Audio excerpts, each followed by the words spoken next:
नमस्कार। सत्ता साजिश सियासत में मैं दिव्या आपका बहुत बहुत स्वागत करती हूँ। देखिए, बिहार की राजनीति में हर दिन कुछ ना कुछ अलग अलग होता रहा है। लगातार सुर्खियों में भी बिहार रहा है। इन दिनों अगर आज की बात करें तो आज सम्राट चौधरी काफी ज्यादा सुर्खियों में रहे। एक तो पहली बार उन्होंने झंडा तोलन किया, तो दूसरी तरफ उनका अचानक बीजेपी कार्यालय जाना और बीजेपी के प्रदेश अध्यक्ष संजय सरावगी से उनकी बंद कमरे में हुई मुलाकात भी काफी ज्यादा सुर्खियों में छा गई है। तो दूसरी तरफ तेजस्वी यादव से आगे पप्पू यादव खुद निकल गए हैं। पप्पू यादव ने छात्रों के मुद्दे पर और बिहार में बढ़ रहे आपराधिक घटनाओं को लेकर बड़ा भूख हड़ताल करने की बात कह दी, और ये भूख हड़ताल कब होगी इसको लेकर के भी आपको जानकारी देंगे।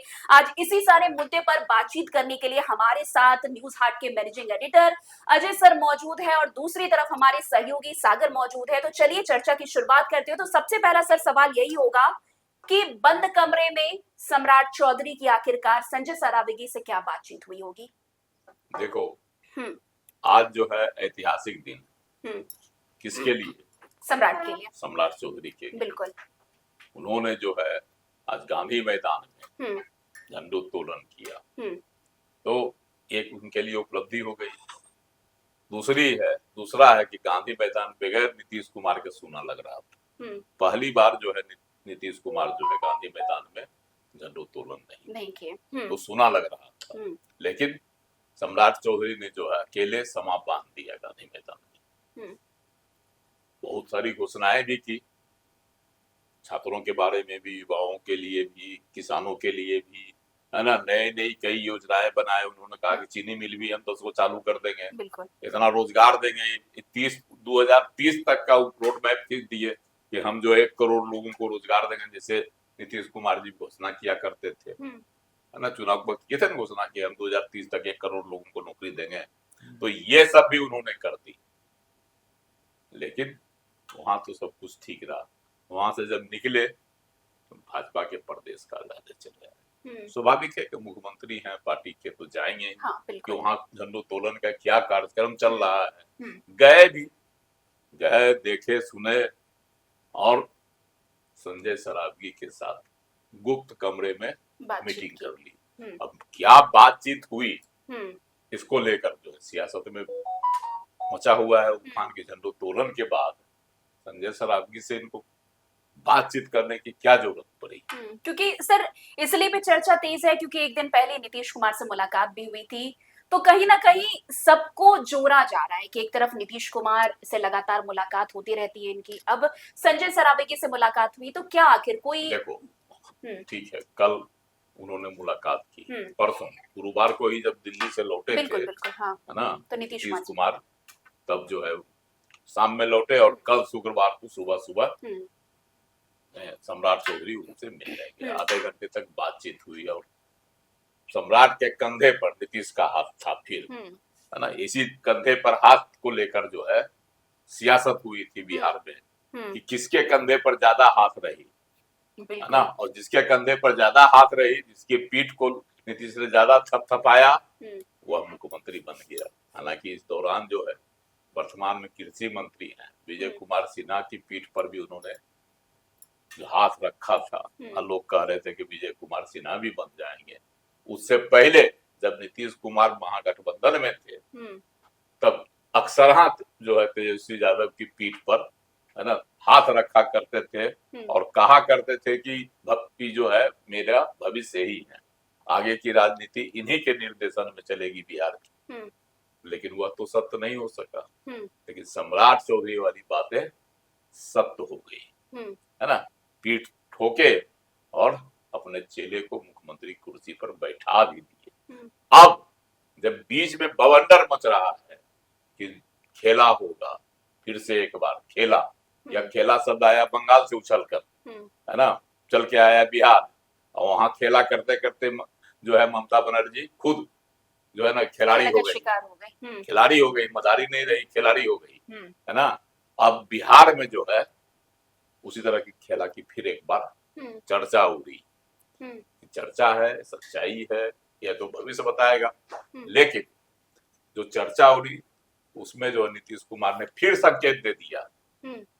जब सम्राट चौधरी उनसे मिलने गए कल, तो उनकी पीठ और गर्दन पर हाथ रखे हुए थे। हम्म, इसका मतलब है कि सम्राट चौधरी को अभी भी नीतीश कुमार का आशीर्वाद प्राप्त है ना। संकेत उन्होंने फिर दे दिया। हम्म, और उसके बाद जो कुछ बातें हुई हो, वह जो है या जो मुख्य समय क्या कहता है नीतीश कुमार जी का निर्देश मिला होगा, वह भाजपा के प्रदेश अध्यक्ष को बताने गए होंगे कि भाई देखिए ऐसा है, ऐसी है, गलती है, सही है ना।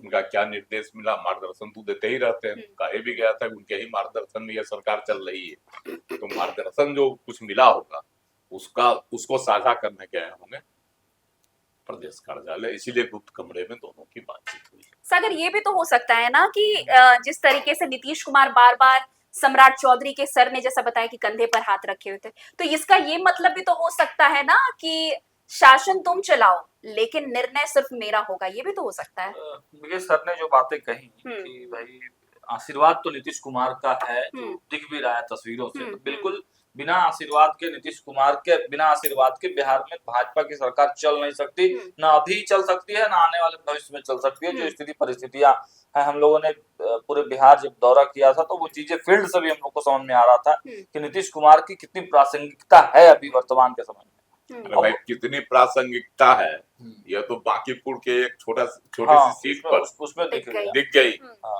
कि कुर्मी समाज जो है, इनकी अपील के बाद भी इनका वीडियो भाजपा ने जारी किया, खुद नहीं आए मैदान में, वीडियो जारी कर दिया, कोई असर नहीं पड़ा। खैर बांकीपुर की और भी परिस्थितियां रही, भाजपा से भी लोग वहां नाराज थे, बहुत सारे वजह थे, वो एक अलग विषय है। लेकिन अभी की जो राजनीतिक परिस्थिति बिहार में थोड़ा चर्चा बना हुआ है, उसमें आपको गौर करना होगा कि भाजपा और जदयू के भीतर कुछ ना कुछ, कहीं ना कहीं अंदर खाने कुछ ना कुछ खटपट तो जरूर है। जब से शराबबंदी की चर्चा तेज हुई है, एक सर्वे रिपोर्ट आया है, उसको लेकर जदयू बड़ा एग्रेशन में है और भाजपा के लोग सॉफ्ट हैं।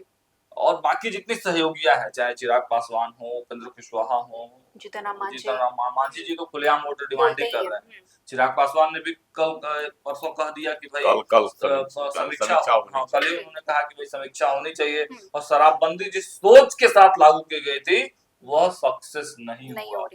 माधव आनंद बोल ही रहे हैं कि भाई समीक्षा होनी चाहिए। तो कुल मिलाकर भाजपा भी बहुत ज्यादा एग्रेशन में नहीं रहती है शराबबंदी को लेके, तो भाजपा भी सॉफ्ट है।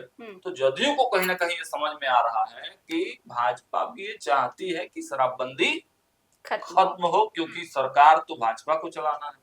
और जो बातें सर उठ रहा है कि भाई खजाना है ही नहीं, बहुत सारे लोगों को वेतन नहीं मिल रहा है, ठेका पट्टा को पैसा नहीं मिल रहा है ठेकेदारों को, तो सरकार चलाना बड़ा मुश्किल हो रहा है भाजपा के लिए। तो अंदर खाने जो चर्चाएं कि भाजपा का मतलब है सॉफ्ट कॉर्नर, लेकिन जदयू पूरा एकदम उखड़ जा रहा है। जैसे ही चर्चा शुरू हो रहा है उखड़ जा रहा है जदयू को तो छोड़ दीजिए, खुद मुख्यमंत्री सम्राट चौधरी कह दिए कि नहीं शराबबंदी लागू रहेगी। कहना तो कहेंगे, ऐसा तो नहीं हो सकता सर, प्रेशर में वो ले रहे हो ऐसा बात, क्योंकि नीतीश कुमार का उनपे कहीं ना कहीं सहयोग देखने को मिल रहा है सर, उनके ऊपर है। अगर एकदम स्पष्ट है कि भाजपा ने अगर यह कदम उठाया पैसे के लिए, तो सरकार भाजपा की यहाँ चली जाएगी एकदम हर हाल में। उसी को लेकर टानाटानी है। आप देखिए कि भाजपा के मंत्रियों को अचानक से सम्राट चौधरी के आवास पे बुलाया गया, 2-3 दिन पहले की खबर है ना, अचानक से गुफ्तगू किया। उसके बाद आप देखिए तो खबर आई है जो हम बता देते हैं,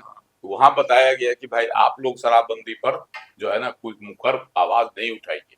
हाँ, जो आपस में लड़ी। उसके बाद से आप देखिए कि किसी मंत्री थे, भाजपा कभी ना हाँ बोलना चाह रही है ना बोलना चाह रही है। बीच में ना बोले थे, लखिंदर पासवान बोल दिए थे, जीतन राम मांझी के बयान का समर्थन कर दिए थे। हाँ, तो इसीलिए जो है बुलाया गया कि नहीं आप लोग इस मुद्दे पर कोई बयान नहीं दीजिए। घटक दल जो बोल रहे हैं उनकी अपनी राय है, हम लोगों की राय नहीं जारी करनी चाहिए। और फिर उधर आप देखिए कि जदयू के तमाम लोग पहुंचे दिल्ली, नीतीश कुमार के साथ बैठक हुआ, वहाँ कुछ रणनीतियां बनी। और उसके बाद संजय झा जब कल लौटे हैं तो पूरा टाइट नजर आ रहे हैं।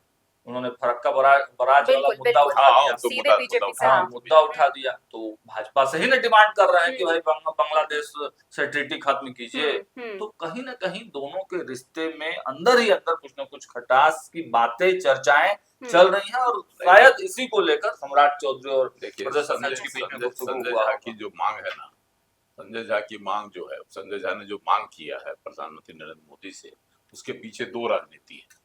एक तो है कि कांग्रेस ने लागू किया था फरक्का बराज समझौता पानी देने का, और पानी देने से बिहार में पानी की किल्लत हो जा रही है ना, यहाँ पर कमी हो जा रही है खेती बाड़ी के लिए।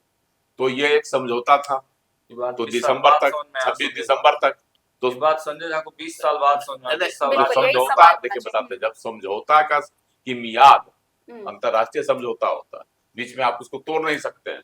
जब उसकी मियाद पूरी हो रही है और नवीकरण की बात आ रही है, तब संजय झा ने यह मुद्दा उठाया। तो गठबंधन में है ना सर, मुद्दा उठाने का क्या जरूरत था? तो दिल्ली में बैठते ही हैं, भाजपा के लोगों के साथ अच्छा मधुर संबंध है, बैठ के बात कर। पहली बार संजय झा ने टाइट चूड़ी कसा है भाजपा का, ये आप देखिए नीतीश कुमार के मीटिंग के बाद। एक बात जान लीजिए, यही दिया गया होगा कि हम लोग सॉफ्ट हो जाएंगे तो हम लोगों की आगे कुछ ना कुछ रणनीति तो जरूर बनेगी। संजय झा जल्दी भाजपा के लिए टाइट नहीं होते हैं। देखिए आगे की राजनीति जो है हम लोगों की ये हो जाएगी, मतलब कमजोर हो जाएगी। इसीलिए जो है तो एक बात तो मान के चलना होगा आपको कि नीतीश कुमार जी पूरी तरह से सरेंडर नहीं किए हैं। इसलिए जो है संजय झा को हिंट हुआ होगा कि आप जो किसी मुद्दे पर यह दर्शाइए कि जदयू पूरी तरह से सरेंडर नहीं किया, यह एहसास जनता को भी होना चाहिए। शराबबंदी वाला ही मुद्दा जब टाइट हुआ, माहौल चर्चा चलने लगी, उसके बाद से ही जदयू ने चूड़ी टाइट की, है ना। मुद्दा भले ही कुछ राजनीति में जो दिखाया जाता है वो एक्चुअल में होता नहीं है। नहीं शराबबंदी तो है, क्योंकि भाजपा के भी कई मंत्रियों ने जीतन राम मांझी के बहाने तो अंदर खाने में कहीं न कहीं कुछ न कुछ किंतु परंतु जरूर है, तभी ये इतना चर्चा हो रहा है। जी सर, एक और बहुत मतलब अभी सुर्खियों में पप्पू यादव रह रहे हैं, लगातार अपने कामों को लेकर के भी हैं। अब जैसे कि पप्पू यादव ने साफ कह दिया है कि छात्रों का मुद्दा हो बिहार में, या फिर जिस तरीके से अपराधी की घटनाएं बढ़ रही है बिहार में, उसको लेकर हम 1 दिवसीय जो है मौन धारण करेंगे। तो क्या लगता है, मौन का असर कुछ होगा, कुछ बदलाव होगा? देखो पप्पू यादव जब तक नहीं रहेंगे है ना मीडिया के सामने, हाईलाइटेड नहीं होंगे, तो उनकी राजनीति कुंद हो जाएगी। मुद्दा ढूंढते रहते हैं, कौन सा मुद्दा हो कि जिसको हम लेकर सड़क पर उतरे और मीडिया में हाईलाइटेड हो। ठीक है, नया मुद्दा अभी क्या हुआ कि बिहार में छात्रों का चल रहा था आंदोलन, बिहार बंद सब हुआ, और उसमें सिवान में गोली चल गई, वो भी AK-47 से, है ना। इसको लेकर बड़ा बवाल मचा हुआ है बिहार की सियासत में। तेजस्वी यादव 19 को है ना राजभवन मार्च करने की बात कही थी, उनका कार्यक्रम तय है। और इधर पप्पू यादव देखे कि हमसे पहले जो है तेजस्वी यादव इस मामले को भुना लेंगे। अभी तक तेजस्वी यादव कहीं नहीं थे, इसीलिए उन्होंने जो आनंद फानन में कल 16 पहले ही जो है 16 क्या कहते हैं अगस्त को जो है वो धरना देंगे, भूख हड़ताल करेंगे, भर दिन मौन धारण करेंगे। उनका हो गया अपना, उस मुद्दे को जो है तेजस्वी यादव से छीनने की कोशिश। और पप्पू यादव जो भी कर रहे हैं ना, उसके पीछे कांग्रेस का हाथ है ना। उनको जो है राहुल गांधी और कांग्रेसी पीठ ठोकते रहते हैं, और वह जो है ना सड़क पर उतारकर हंगामा करते रहते हैं। क्या लगता है, पप्पू यादव के मौन धारण करने का कुछ असर होगा बिहार में? कम से कम पप्पू यादव ले तो लेंगे तेजस्वी के हाथ से मुद्दा तो छीन लेंगे।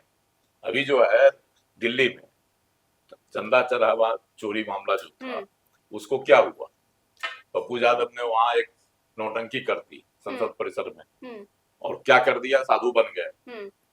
चोरी का जो है सब दृश्य दिखाने लगे चंदा चोरी का, तो भारी पड़ गया ना उनके ऊपर भारी पड़ गया। ठीक है, लेकिन उससे वो क्या हुआ कि चंदा चोरी पूरा हाईलाइटेड हो गया पूरे देश में, पप्पू यादव है ना। तो इसी तरह से बिहार के जो मसला है छात्रों का, उसको भी तेजस्वी यादव से छीन कर अपने पाले में लाने की कोशिश में। जी चलिए, बहुत बहुत शुक्रिया सर। तो देखिए, सम्राट चौधरी और संजय सरावगी की बंद कमरे में क्या कुछ बातचीत हुई है उस पर हम लोगों ने बातचीत की। अब कल जो है पप्पू यादव वो मौन धारण करने वाले हैं बच्चों के मुद्दे पर। बिहार में जो आपराधिक घटनाएं हो रही है उस मुद्दे पर अब इसका कितना असर बिहार की राजनीति पर पड़ता हुआ नजर आएगा ये तो वक्त बताएगा। लेकिन बिहार की राजनीति में इन दिनों जो हो रहा है वो सबको नजर आ रहा है। जेडीयू बीजेपी की खटपट की बातें भी सामने आ रही है। अब अंदर खाने क्या सचमुच खटपट चल रहा है इन दोनों के बीच ये तो नहीं पता, लेकिन कहीं ना कहीं जो बातें सामने आ रही है, जिस तरीके से लगातार नीतीश कुमार सम्राट चौधरी के जो है मुलाकात तो होते रहती है इन दोनों की, वो कहीं ना कहीं बहुत सारे सवाल को खड़े कर रहा है। खैर आज के इस प्रोग्राम में बस इतना ही। आपको हमारा ये प्रोग्राम कैसा लगा कमेंट सेक्शन बॉक्स में जरूर बताइएगा। तो बस आज के लिए इतना ही, हमें दीजिए इजाजत, तब तक के लिए धन्यवाद। धन्यवाद।